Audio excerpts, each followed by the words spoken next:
was living in Florida, and Nicole was living in Pennsylvania, and God was not the center of our relationship. We met through a mutual friend at a wedding, and she moved to Florida, and we got married. Well, for me, I became a Christian when I was 12 and was really involved in my church. But when I met BJ after I went to college, I was on what I call my Jesus sabbatical.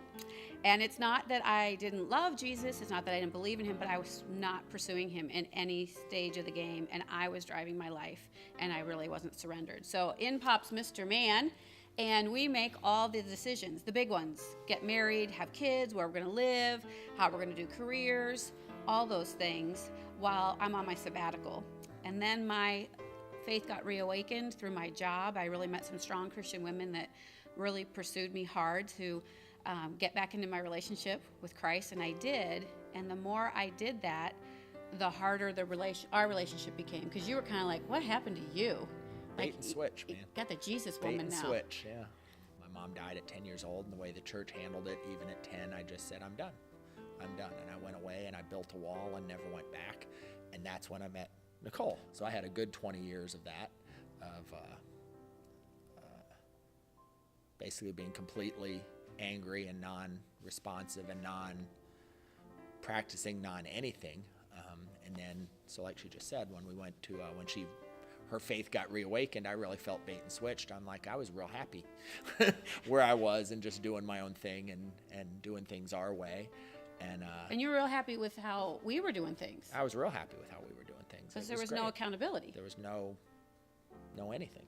And but then the stressors really kicked in, because as my faith grew and became more and more important to me, I became more and more lonely in the marriage. The further you got into it, the more I said no. The more stubborn you became. In a lot of ways. Like I went to church to make you happy, but outside of the music. That's so nice of you. It's what a guy does, make the woman happy. But because I was trying to be a godly wife, but he didn't want spiritual leadership, and he didn't want to take that role. So I was kind of caught in the middle of, well, how do I live as a godly woman and a godly wife with a man who doesn't want to be the spiritual leader in the household?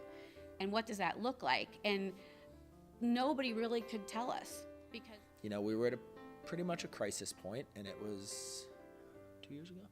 2 years this month. This month, in Memorial Day, right? I was getting Memorial Day and Labor Day confused. Memorial Day weekend, and I'd always heard about people having that moment and having that time when God just talks to them. And I was driving around. It was about 3 o'clock in the morning, driving in my car, and trying to decide what we should do. And he just said, "You're not getting out of the marriage. You need to go figure it out, and you need to fix it, and I'm here for you to do it." It's made a total change.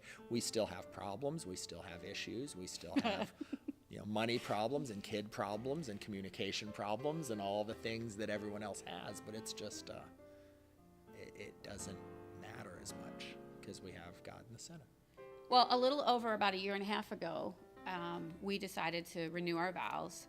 And that was really important to us, because the first time we got married at Disney World, and we did like a officiant.com online. Unitarian minister that you found online and wrote a check, and he showed up. Which we forgot to pay. Yeah. But details. But it was the marriage, it was about celebrating our love for each other. But, when you don't have Christ in the center of that, that's a hard road to toe. And so we had Ed come, and it was important for our kids to see that, because we want our kids to see what godly marriage looks like. We couldn't show them for the first 16 years. And so we wanted them to see it, and we wanted them to be a part of it, and then to be a witness to that, to know what it really looks like. Well, the biggest difference to me, anyway, and I don't know if you agree with this, is twofold. A, just watching the kids blossom and grow in their life and their relationships and their love of God, and knowing that that's something we talk about at the dinner table, and knowing that that's really more important than the petty squabbles and the trouble at school and the A or the F or the surgeries or the operations or whatever is going on. We've got that, and we've got our salvation, and that's all that really matters. And it's just kind of created a different different feeling in the household, I think.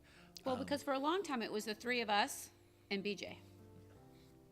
And so that made kind of a little awkward situation. And I remember the day you took Trav out to lunch and you apologized to him for not being the kind of godly man and a godly dad that he needed. That he was reading about and hearing about, and I wasn't that. So that was kind of cool. And I think that the biggest thing for me, the biggest difference is the peace.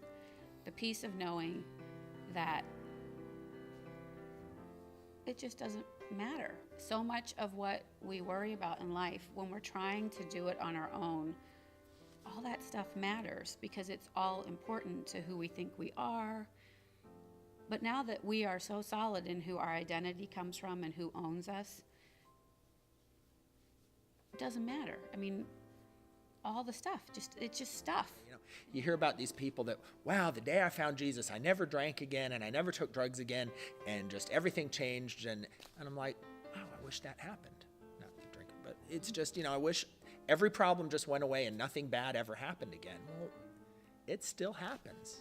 And there's still problems and there's still, a lot of the issues we had before did not go away, but it's so much better.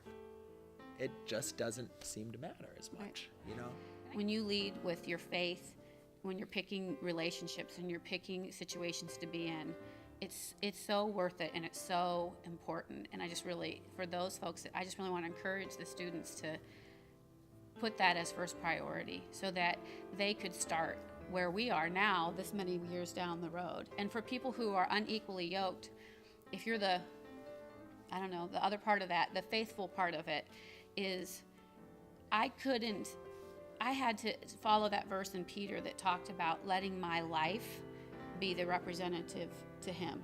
I couldn't stand there with a megaphone or leave little Jesus tracts around and on the head with the Bible. I couldn't work. He resisted all that. I had to show him through forgiving when it was really inconvenient to forgive. I had to show him through different things. I had to show him through just living my life. And did I do it right? Absolutely not.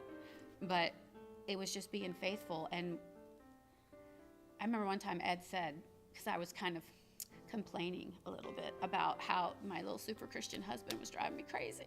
And he said, Nicole, he gave you your heart's desire. You prayed for it for 20 years. And so just keep praying for it and keep doing it every day. And you never know when you'll get your heart's desire.